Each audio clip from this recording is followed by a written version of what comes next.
All right, so we're putting a little bit of insulation on the side panels, because when I touch it right now, it's like super warm because the sun is going at it, so it becomes really hot inside. So I think this should help. I already made my cuts and I'm gonna just put it there, make sure it fits.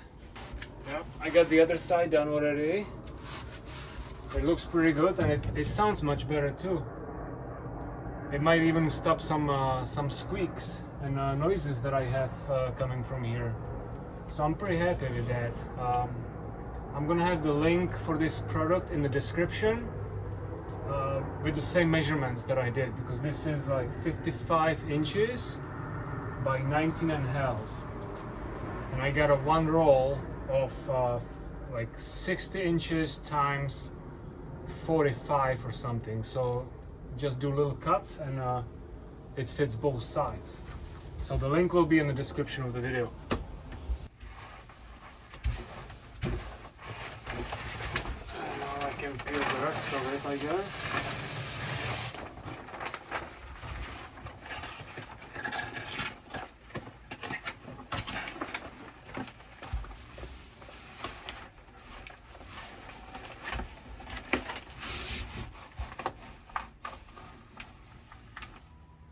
Alright, next project we have, I'm building a platform for the bed, so that we're gonna have like 3 people sleeping on top and 1 will be sleeping on the bottom.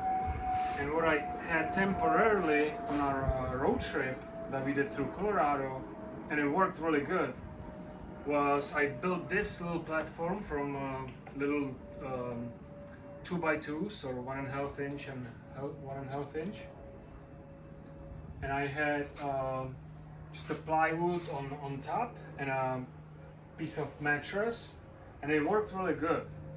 But as you can see, it's a little flimsy, so we decided to go with T-tracks or aluminum extrusions, and as you can see, I started building the top already. And I'm really happy how it looks. So I'm gonna lift the top plywood. I'm gonna put a hinges here, and it's gonna open up. Okay, I bought these long extrusions. There were 4 in the package, and I'm just cutting it. So I got this circular saw, and all I did, this was a wood saw. So all I did, I bought a 10-inch metal blade. It's like for aluminum, so it's got more blades, and it cuts real nice and real smooth. And also with these extrusions, I bought some hardware. So this one has like I don't know how many, like 12, 15 corners, and you can see those go on the inside. And it comes with nuts that just slide in the middle like that. It also comes with all the bolts, so that you can put these in there. The only thing I don't like is that you see as I put it in there, it's kind of big hole, right? So what I'm doing is I'm putting a right there. I'm putting little stainless steel washers in there so that it's more secure. Next, I have for the corners and the legs, I got this piece. Makes it real nice so that you don't see this end.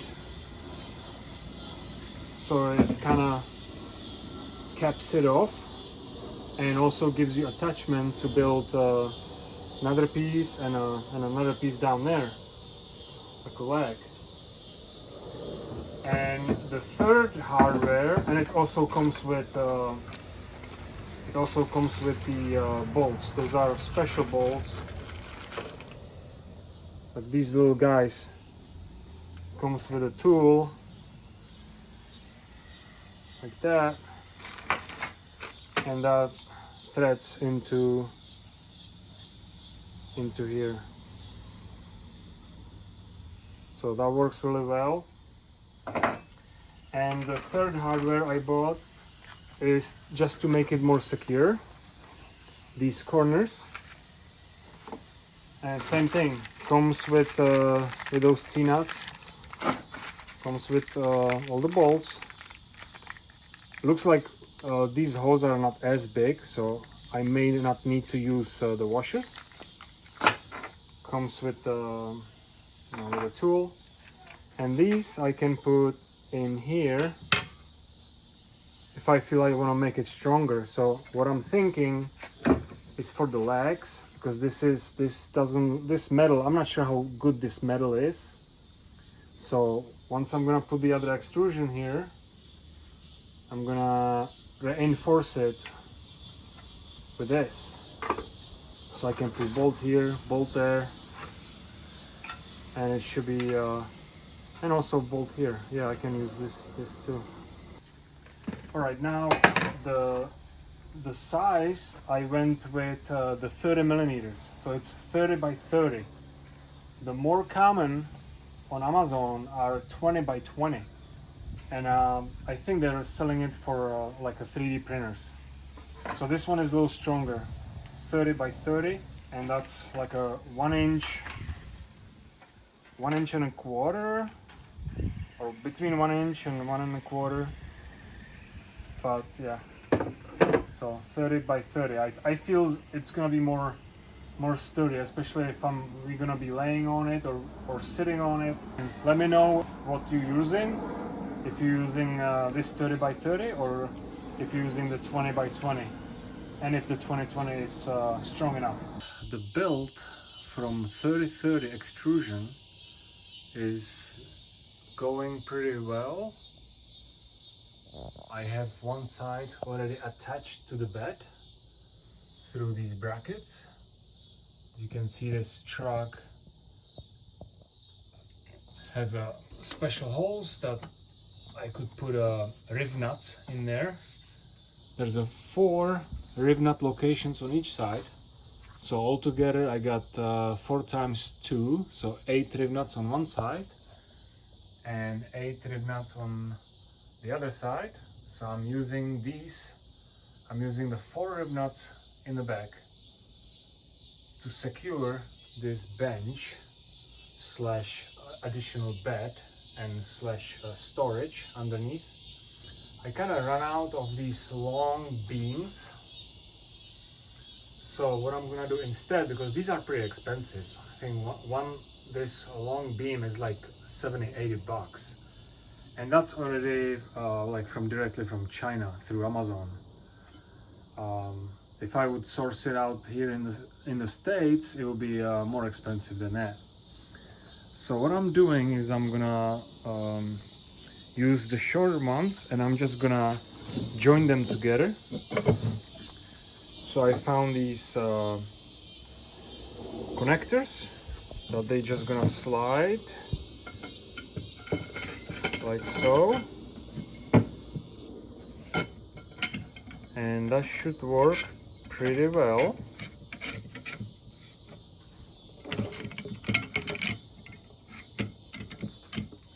Like that. I'm gonna have one from each side. That's gonna go in the back.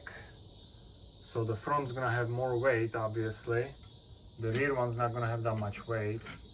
And I'm still gonna have a leg in the middle of it.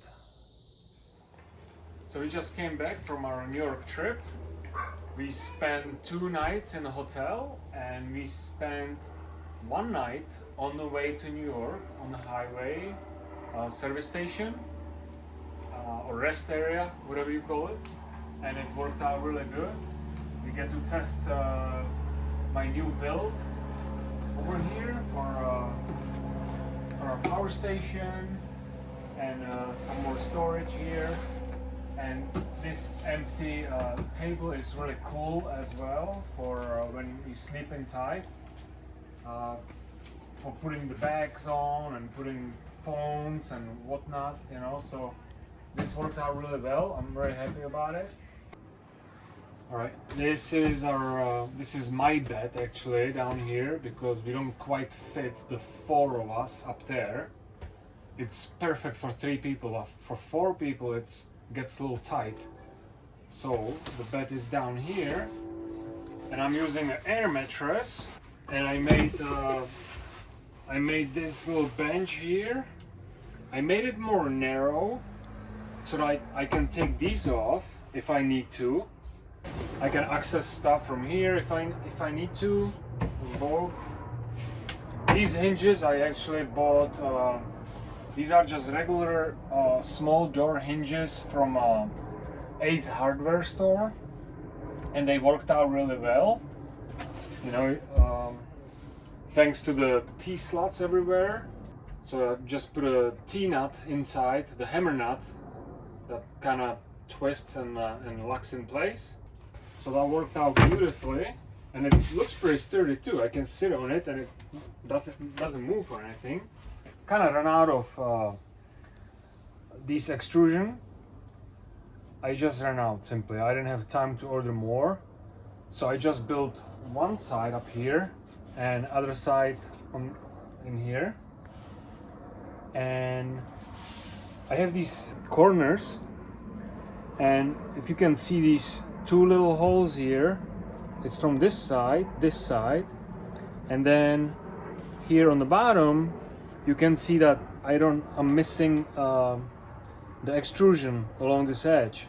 So what I did, I ran a screw through the bracket directly to the wood, and it worked out pretty good as well. This is more like a temporary solution. Put a little bracket, L bracket here, just bent a piece of aluminum, and I glued a little rubber behind it so I don't scratch my power station. It's fairly new. I still need to make this more secure, so I'm gonna have to fabricate some kind of bracket to hold it firmly in place, because even though I use bungee cords, and bungee cords ran it through the handles here on top and attached it to here on the sides, this still makes its way a few inches, you know, it still travels. So I'm gonna make something sturdy, to some kind of tray. Throughout this build I was using these little brackets, corner brackets. I just have one bolt from each side, and it is good enough. But for some strategic points that there's a lot of weight on, like this power station is pretty heavy, I enforced those brackets with this side plate brackets, and it's a lot more sturdier. It's not moving at all. As you can see, I use more like a T bracket on the side here as well. Now this table and the bed frame, it is all mounted directly to the bed of the truck. See there, I made extra brackets, and it is secured directly to the bed. If you have a truck that you have a mounting points on the side, like this Ram 1500 does, it is a bonus. Makes it more simpler to build. I don't have to fit anything to my camper, which I think is more safe.